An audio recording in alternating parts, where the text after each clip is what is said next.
Welcome, traveler. Tonight we are on the coast of Greece. The year is perhaps 1180 BC. The sea is calm and dark beneath a sky full of stars, and on a low cliff above the water, an old woman sits, as she has sat almost every night for 10 years. Her name is Theano. Her son sailed for Troy a decade ago. The war ended, they say, 2 years past. Ships have been returning ever since. His has not come yet, but tonight she sits here anyway, as she always does. Come and sit beside her. Let the patient sea carry you to sleep. The cliff is not high, perhaps 20 feet above the water at its edge, where a flat outcrop of rock provides a natural seat, smoothed by years of use. Theano's use mostly. She has been coming here for 10 years. Not every single night. There have been illnesses, bad weather, the ordinary interruptions of a long life. But most nights, enough nights that the rock has, in a sense, become hers. The villagers below in the small fishing settlement that clusters around the harbor know to look for her here in the evenings, know not to disturb her mostly, though some of the younger ones still bring her things sometimes. A warm cloak in winter, a cup of wine, small kindnesses that she accepts with quiet gratitude. From this spot she can see a considerable stretch of the sea. To the south, the direction from which ships returning from Troy would come, following the routes that merchant vessels and warships alike used to travel between the Greek mainland and the lands across the Aegean.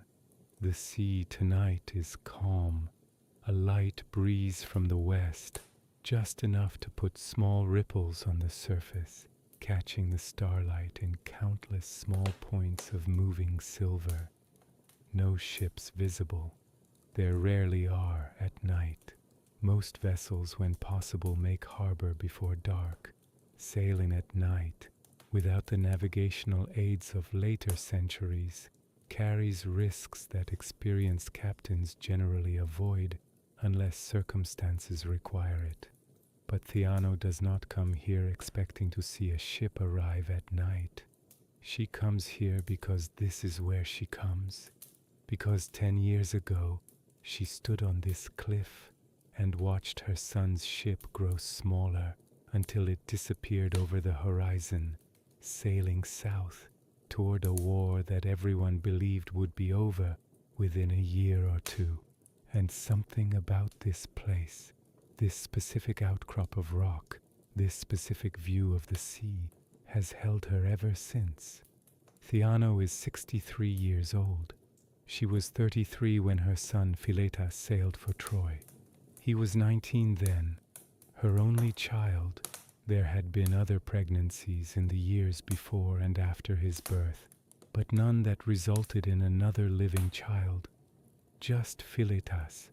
Her husband Nicias had died when Philetas was 12, a fishing accident. The kind of thing that happens with grim regularity in coastal villages, where men's livelihoods depend on a sea that does not always cooperate.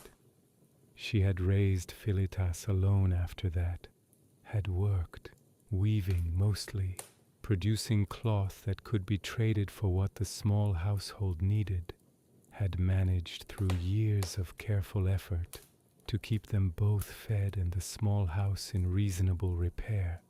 Philetas had grown into a young man that Theano was, without false modesty, proud of, strong, capable with boats, as his father had been, kind, in the particular way that some young men are kind, not loudly, not performatively, but in small, consistent actions, helping neighbors with tasks that needed extra hands, patient with younger children, gentle, in a world that did not always reward gentleness. When the call came, when the kings of the Greek lands began assembling the great expedition against Troy, and ships from villages and cities across the mainland and islands began gathering young men for the fleet, Philetas had volunteered. Theano had not tried to stop him. This is something she has thought about many times in the years since, whether she should have tried harder, whether a mother's objection would have mattered against the pull of what every young man around him was doing, against the particular kind of glory that such an expedition seemed to promise. She does not know if it would have mattered, but she did not try, and he sailed. She remembers the morning of his departure with a clarity that has not faded, even as so much else from those years has become hazier in memory. The harbor crowded, not just with the ships gathering for the expedition, but with families like her own, come to see their sons and husbands and brothers off. The noise of it, voices, the creak of rigging, the particular sounds of a harbor preparing many vessels for departure at once. Philetas, in the simple armor that their household could afford, not the elaborate equipment of wealthier young men, but adequate, serviceable, a spear, a shield his father had made years before, for purposes that had nothing to do with war, but that Philetas had adapted, reinforced, made ready. He had been excited. She remembers this clearly, and it is one of the details that has been hardest to sit with over the years. Not afraid, or not visibly afraid, whatever he might have felt privately. Excited, the way young men are excited by the prospect of something large and consequential, something that promises to take them beyond the boundaries of the small world they have always known. She had not wanted to diminish that excitement with her own fear, had held him when it was time, had said, she remembers the words exactly, "Come back to me." He had said, "I will, mother, I promise," and then he had gone, up the gangplank of the ship that would carry him and perhaps 30 other young men from villages along this coast, joining the larger fleet assembling further along the shore. She had stood and watched until the ship was out of sight, and then she had walked home, alone, to a house that felt different than it had that morning, emptier, in a way that she had known intellectually would happen, but that she had not been prepared for, in the way that no one is ever quite prepared for the actual experience of a thing they knew was coming. The war, everyone said, would not last long. This is something Theano remembers with a kind of bitter clarity now, the confidence with which everyone, herself included, had expected a quick resolution. A great fleet gathered from across the Greek world, a clear cause, though the details of that cause, the stories about a stolen queen and an insulted king, had always seemed to Theano somewhat distant from the actual lives of the young men who would do the fighting. A formidable enemy, certainly, but one that surely could not withstand the combined might of so many kingdoms for very long. A year, people said, perhaps 2 at most. The first year passed. News came occasionally. Ships traveling between the mainland and the area around Troy would sometimes carry messages, sometimes simply news of how the campaign was progressing, passed from sailor to sailor, eventually reaching the villages whose sons were involved. The news was not, in those early years, alarming. The war continued. There were battles, some won, some lost, the way wars generally go. Philetas was alive as far as anyone could determine. Theano clung to this information, sparse as it was, the way a person clings to anything in the absence of more. The second year passed, and the war continued. By the third year, the confident predictions of early resolution had largely stopped being spoken aloud, though Theano suspects that many people, like herself, continued to hold on to them privately, unable or unwilling to fully accept that something believed to be temporary might, in fact, simply continue. She kept weaving, kept managing the household, kept coming in the evenings to this cliff to look at the sea in the direction her son had sailed. This had not yet become the long-established habit it would become. In those early years, it was simply something she did sometimes, a way of feeling connected to him, perhaps, or simply a place where the particular ache of his absence felt somehow more bearable than it did within the walls of their house. The years accumulated. 3 became 4. 4 became 5. News continued to arrive, occasionally, carried by the ships that moved between the mainland and the war. Philetas was alive. This much at least, Theano continued to believe, though she has thought often about how thin this belief actually was, based as it was on fragments of information, second-hand and third-hand, passed along by people who themselves had only partial knowledge. But it was something to hold on to, and she held on to it. By the 5th year, the cliff had become a habit in a different sense. Not simply something she did sometimes, but something she did most evenings. A routine as established as any other part of her day. The villagers had noticed, of course. In a small community, everyone notices everything, eventually. Some had been kind about it.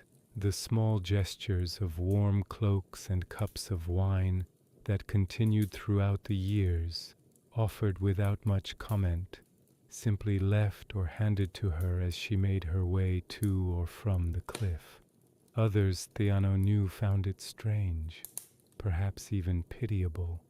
A woman growing older, sitting on a cliff most evenings, watching a sea that rarely showed her anything except itself.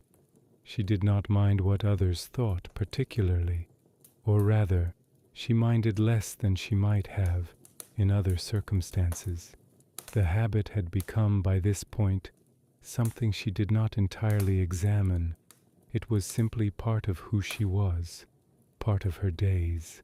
The evening hours belonged to the cliff, to the sea, to whatever this particular vigil represented. By the 7th year, even the occasional news from the war had become less frequent. The expedition, whatever its eventual outcome, had become, for people not directly involved, simply a fact of the world.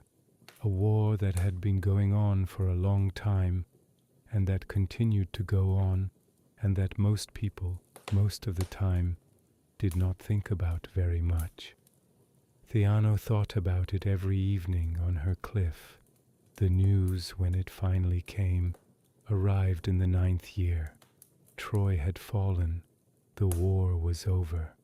Theano remembers the day this news reached the village, remembers it with the particular vividness that attaches to moments of major change, even when the change itself is not immediately visible. A ship had put into the harbor, not one of the village's own vessels, but a trading ship that had come from further north, and whose captain carried news from further along the coast, where word of Troy's fall had already arrived by other routes. The news spread through the village quickly. Troy had fallen. The Greek forces had been victorious after 10 years of siege. The war, the long, seemingly endless war, was over. Theano remembers the immediate reaction in the village, a kind of cautious celebration, relief mixed with something more complicated. The recognition that the war is over did not mean everyone is coming home immediately, that ships would need to be readied, that the return voyage would take time, that some, many in fact, as everyone understood without needing to say it aloud, would not be returning at all. She remembers going to the cliff that evening, as she always did, and feeling She has thought about this feeling often in the years since, and has never quite found words that fully capture it, something that was not quite hope and not quite fear, but a kind of intensified version of the waiting she had been doing for 9 years already. The war was over. Philetas might be coming home, or he might not be coming home at all, and she simply did not yet know which. That had been a year ago. In the time since, ships had indeed begun returning, not all at once but gradually, as different contingents made their way back from the area around Troy to their various home ports across the Greek world. Some of these ships had put in at the village's harbor or at harbors nearby, carrying men returning to this stretch of coast. Theano had gone. Each time word reached her of a returning ship to see who had come back. The reunions she witnessed, families running to embrace sons and husbands who had been gone for a decade, were, she would admit if asked, difficult to watch. Not because she begrudged anyone their joy, but because each reunion she witnessed that was not her own underscored, with increasing weight, the particular nature of her continued waiting. Philetas had not been among the returning men, not in the first ship, not in the second or third, or any of the several ships that had, over the past year, brought men from this region home from the war. She had asked each time if anyone had news of him specifically. The answers had been varied, and none of them conclusive. Some men remembered him, had served alongside him at various points in the long campaign. He had been alive, these men said, as recently as they had any direct knowledge, though as recently often meant years ago, before the final phases of the siege, before circumstances had separated different units, different ships, different fates. No one she had spoken to had direct, recent knowledge of what had happened to Philetas specifically in the final year of the war, or in whatever had happened since Troy's fall. He might be on one of the ships still making their way home. The return voyages, scattered across many vessels and many routes, were taking considerably longer than anyone had anticipated, for reasons that varied from ship to ship, but that often involved storms, delays, the simple difficulty of coordinating the return of a fleet that had, by the war's end, become considerably scattered. He might be dead, killed in the war's final battles, or in the chaos that, by various accounts, had followed the city's fall. He might be, and this possibility, though rarely spoken of directly, existed at the edges of every conversation Theano had had over the past year, lost in some other sense, shipwrecked perhaps on the long return voyage, taken captive by pirates who were known to prey on ships separated from larger fleets, simply unaccounted for, in ways that might never be resolved.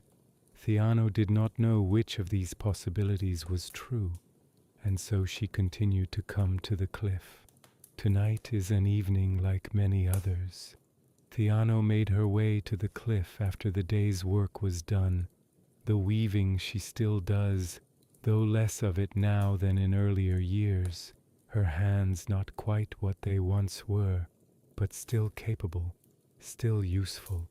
The walk from her house to the cliff takes perhaps 10 minutes, a path she could walk blindfolded after 10 years, every stone and root and uneven patch of ground as familiar to her as her own hands.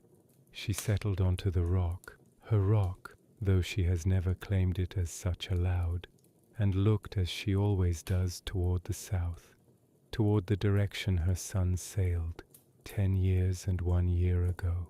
The sea is calm tonight, the light breeze from the west, the stars beginning to emerge as the last light fades from the western sky.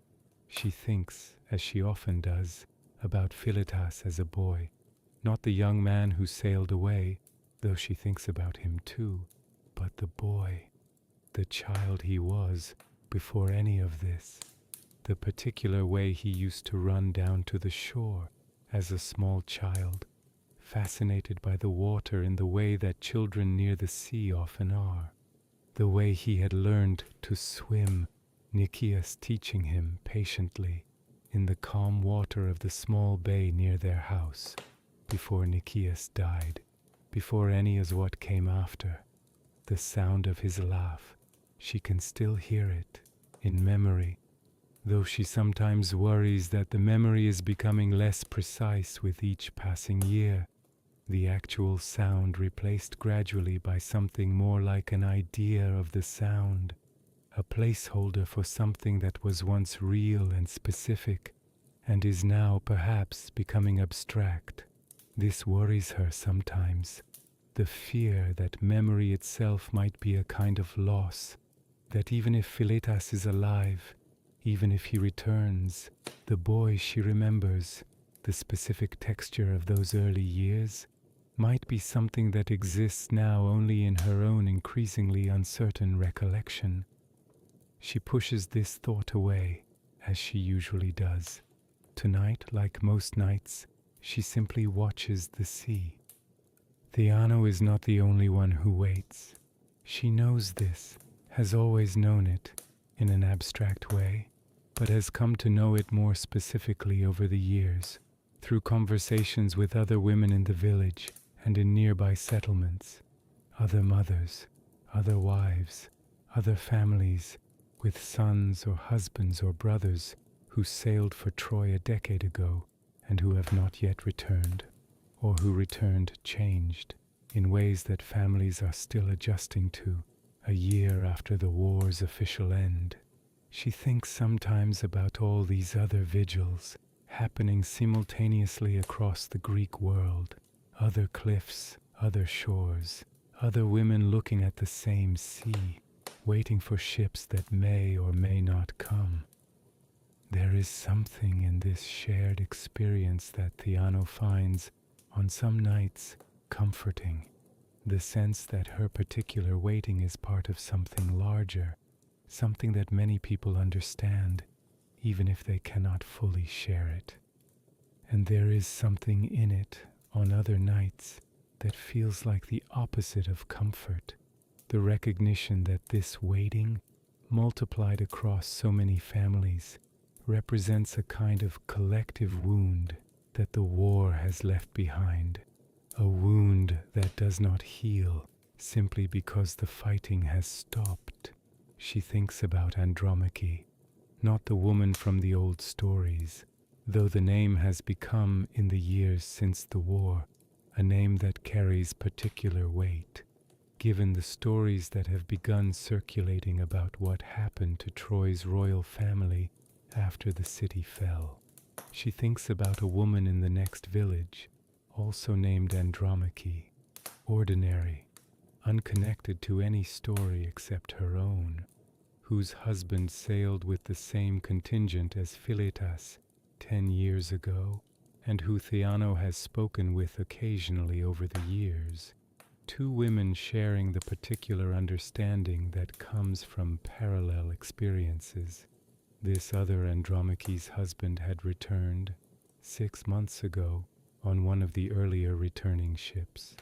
Theano remembers feeling genuine happiness for her, mixed with the complicated feelings that such happiness for someone else's return inevitably carries when one's own waiting continues. She has not spoken with Andromache much since, not from any falling out, simply because their lives have, in this particular respect, diverged. Andromache's vigil has ended. Theano's continues.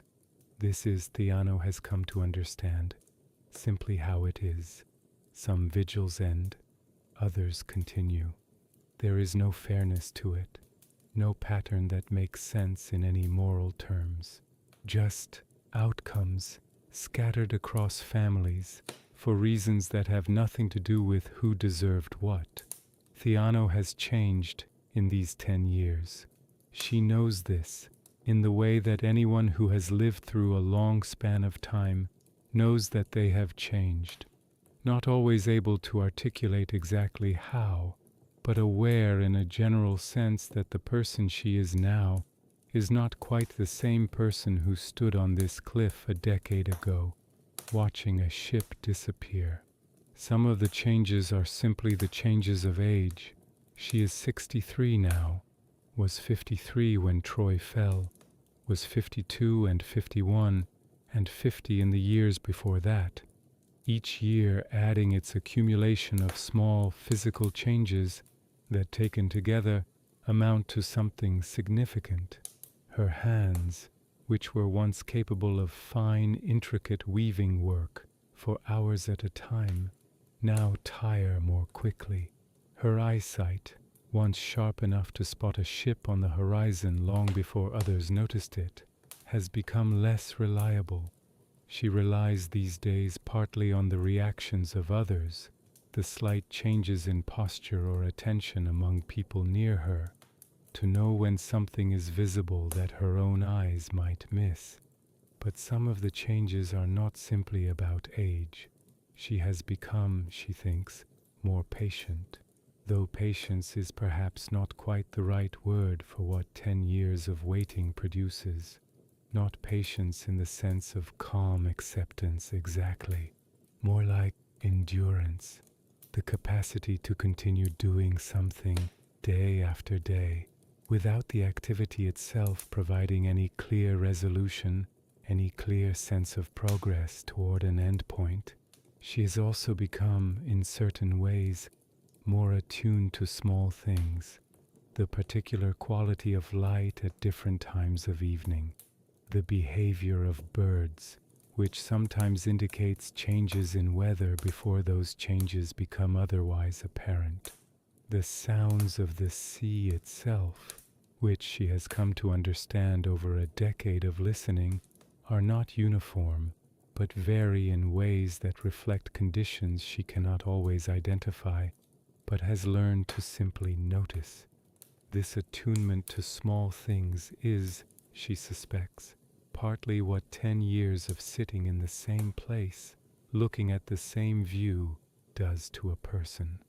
When the large question, will he return, cannot be answered through any action of her own, attention naturally redirects toward what can be observed, what can be known, in the present moment. She has, in a sense she finds difficult to fully articulate, become someone who is very good at being present, not because she sought this quality, but because the circumstances of her life have, over a decade, cultivated it in her, the way water cultivates particular qualities in stone, given enough time. Theano's house is small, 2 rooms, simply built, much as it has been for as long as she can remember, though she and Nikias made various small improvements over the years of their marriage, and she has maintained it, with help from neighbors when needed, in the years since. Philetus's old sleeping space, a simple platform along one wall, where he slept as a child and then as a young man before he left, remains essentially unchanged. She has not turned it into storage or repurposed it for other uses, the way a more practical reorganization of the limited space might suggest. It simply remains, his old sleeping mat, replaced once or twice over the years as old ones wore out, but kept in roughly the same place, the same condition, as if, and she is aware of how this might sound if she said it aloud to anyone, as if he might return at any time and simply resume sleeping there, the way he did before. There is a small wooden object on a shelf near this sleeping space, a carving Philetus made as a boy, of a boat, somewhat crude in execution but recognizable, the kind of thing a child makes when first learning to use tools, more enthusiasm than skill, but treasured nonetheless. Theano looks at this carving sometimes, not every day, but often enough that she could not say, if asked, exactly when she last looked at it, only that it remains there, on its shelf, exactly where it has been for, she would have to think to calculate exactly how many years, but a very long time, since before Philetas sailed certainly, perhaps since before Nicias died, a small wooden boat carved by a child's unskilled hands, sitting on a shelf in a small house on the Greek coast, while the boy who made it became a man and sailed away on a much larger vessel, toward a war that lasted 10 years, toward an uncertain fate that even now, a year after that war's end, remains unresolved. The small carved boat does not know any of this, of course. It simply sits where it has always sat, unchanged by the passage of time in the way that wood, properly cared for, can remain largely unchanged for very long periods. Theano finds something in this, in the boat's unchanging nature, contrasted with everything else that has changed, that she does not fully examine, but that she returns to sometimes, in quiet moments. The stars tonight are particularly clear. Theano has over 10 years of evening vigils become familiar with the night sky in a way she never was before, has learned gradually, almost without intending to, the patterns of stars that mark different seasons, different times of night. She knows, for instance, that the particular arrangement of stars visible now in this part of the sky indicates that it is relatively early in the evening, that several more hours of darkness remain before the patterns shift toward those that mark the approach of dawn. She does not use this knowledge for any practical purpose. She has no need to navigate, no need to track time with any particular precision. But the knowledge itself has become part of her experience of these evenings. A kind of companionship, perhaps. The stars as familiar presences, marking the passage of each night's hours in their slow, predictable movement across the sky. She thinks sometimes about Philetas looking at these same stars, wherever he is, whatever has happened to him. The stars are the same after all.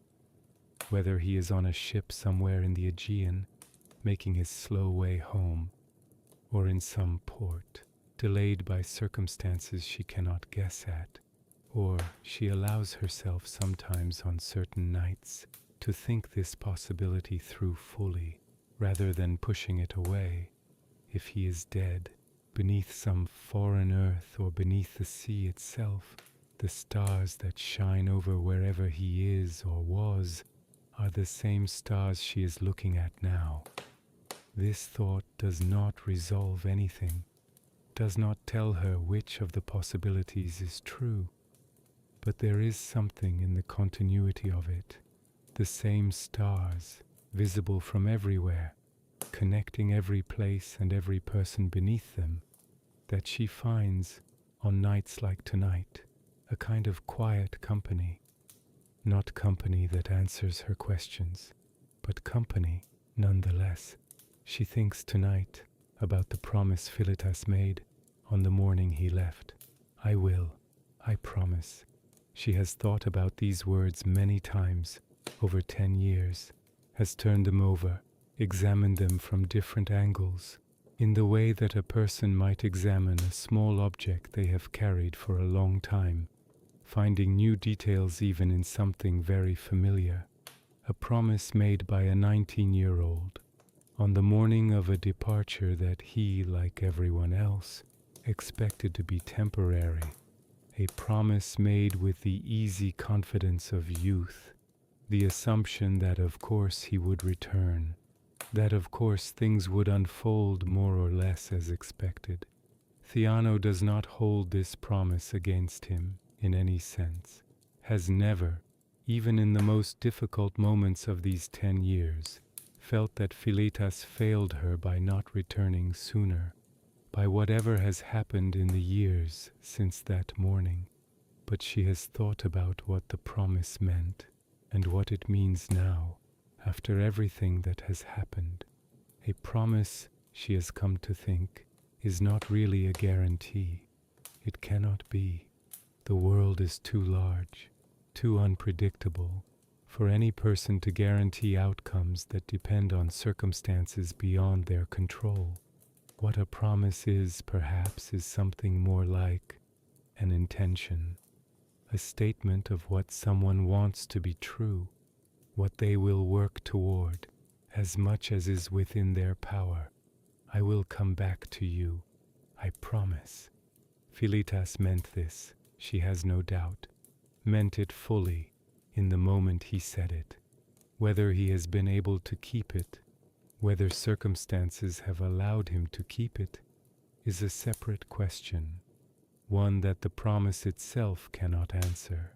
She thinks about this sometimes in connection with her own vigil, her own implicit promise, though she never stated it aloud, the way Philetas stated his, to wait, to be here, on this cliff, watching the sea, for as long as it takes.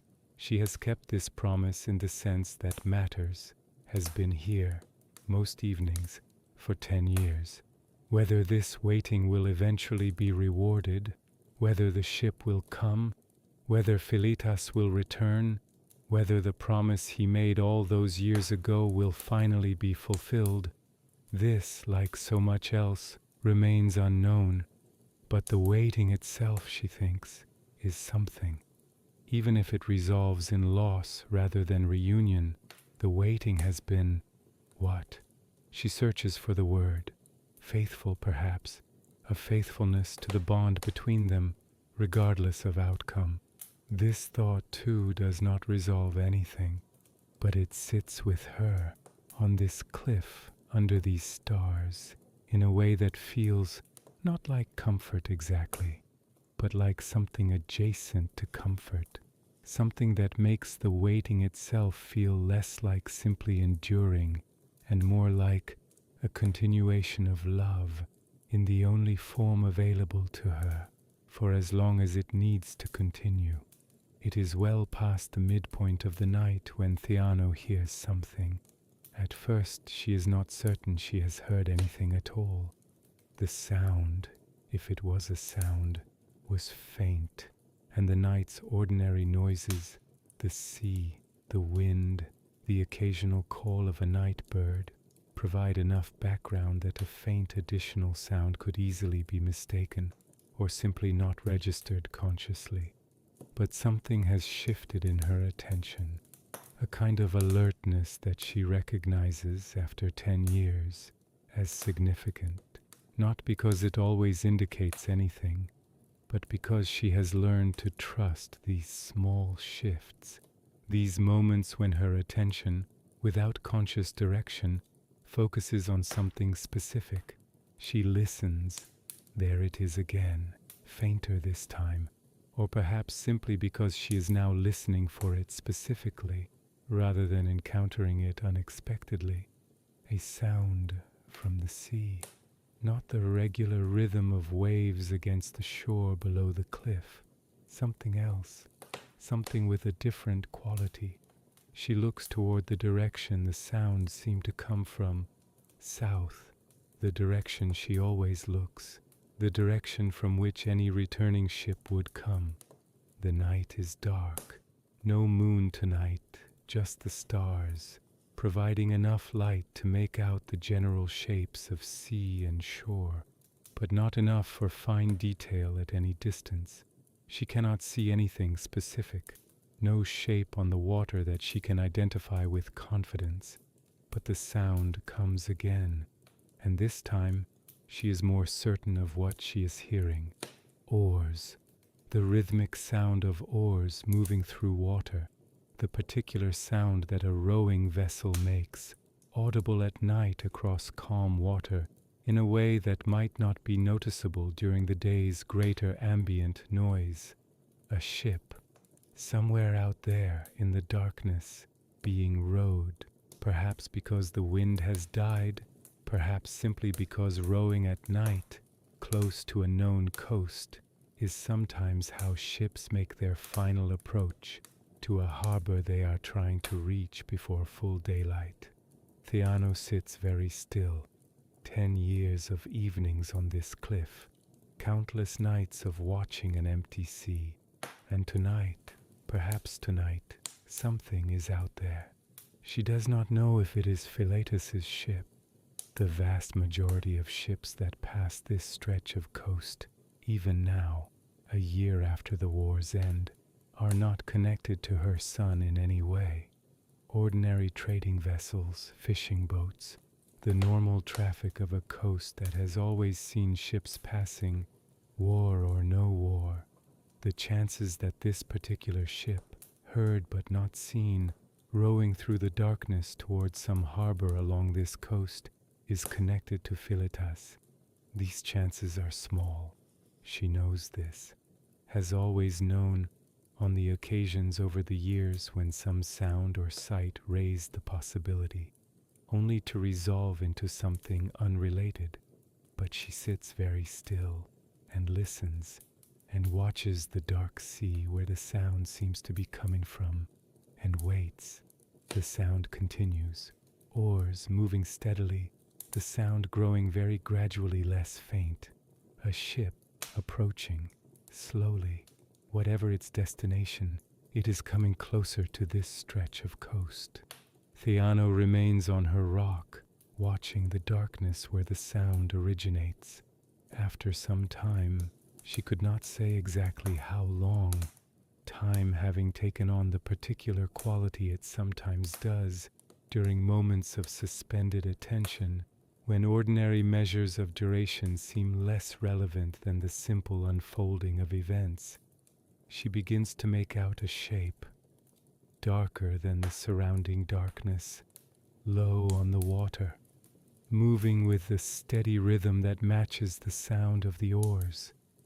A ship, definitely a ship, now visible as a shape against the slightly lighter darkness of the sea and sky. It is difficult, from this distance and in this light, to determine much about the ship, its size, its type, anything that might indicate where it is from or where it is going. Theano watches it for a long time as it makes its slow approach. The ship does not appear to be heading directly for the village's harbor. Its course, as best Theano can determine from this distance, seems to be aimed at a point somewhat further along the coast, toward a small bay that lies beyond the village.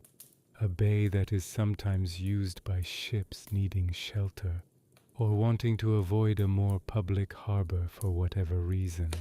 This is not unusual in itself. Ships use that bay sometimes, for various reasons, not all of them suspicious, though smugglers and others wanting to avoid attention have also been known to use it. Theano watches the ship's slow progress toward this bay, which lies somewhat beyond her cliff, partially obscured by the curve of the coastline. Eventually, the ship moves out of her direct line of sight, the curve of the shore blocking her view as the vessel continues toward whatever destination it has chosen.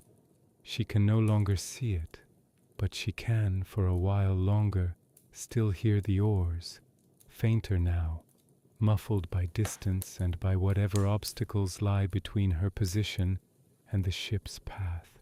And then, eventually, even this sound fades, leaving only the ordinary sounds of the night once more. Theano sits for a while longer, looking at the empty sea, the dark shape of the coastline where the ship disappeared from view. She does not know what ship this was, or where it has come from, or who is aboard it.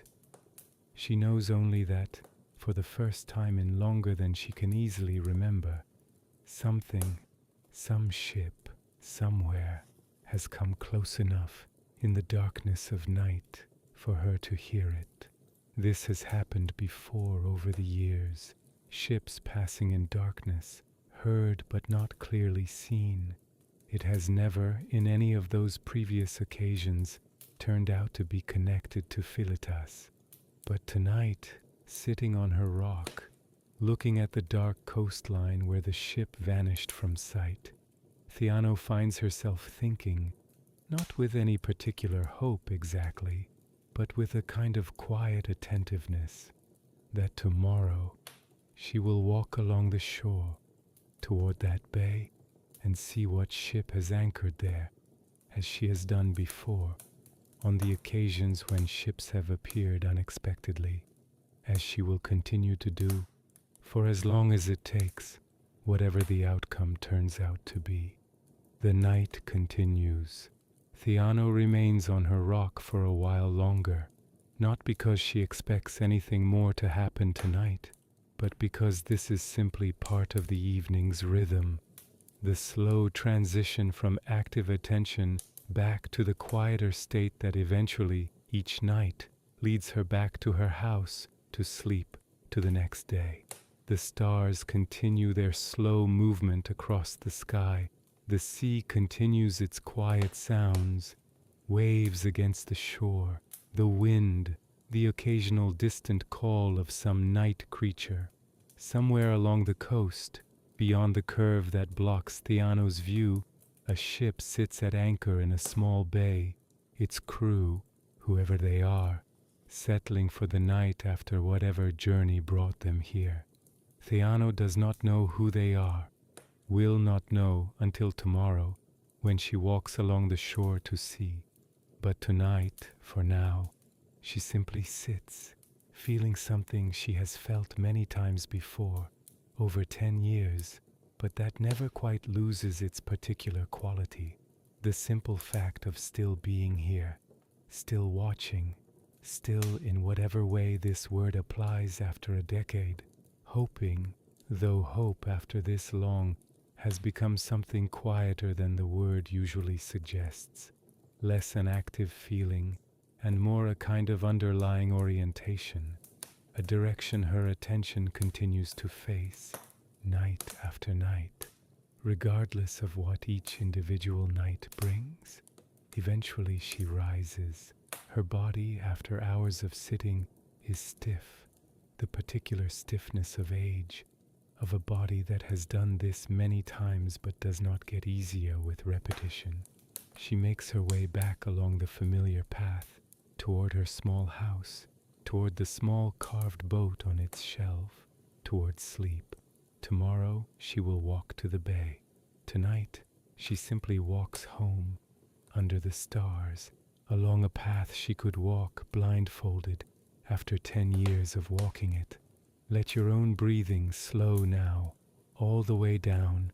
Feel the weight of your body settling into rest, like the sea settling into calm after the passage of a ship, like stars continuing their slow movement, regardless of who watches them or who does not. You do not need to know tonight how any of this resolves. Some things take time, some waiting continues, for as long as it needs to continue. And within that waiting, even when it is long, even when it is uncertain, there can be something other than simply enduring. There can be love, continuing in its own quiet way. There can be faithfulness to a bond that distance and time have not broken. In and out, in and out. The sea is calm tonight. The stars are bright and steady, and somewhere along a quiet coast, an old woman walks home under starlight, having heard for the first time in longer than she can remember the sound of oars in the darkness. Tomorrow she will walk to the bay. Tonight she simply walks home, and the small carved boat waits on its shelf as it has waited for so long, and the sea continues, as it always continues, patient, constant, holding within its vastness all the ships that have ever sailed and all the people who have ever waited for them to return, down and down, into the deep, gentle sleep of someone who understands what it means to wait with love and to find, even in uncertainty, a kind of peace. Sleep well, traveler. The sea remembers every ship, and somewhere, tonight, someone is coming home.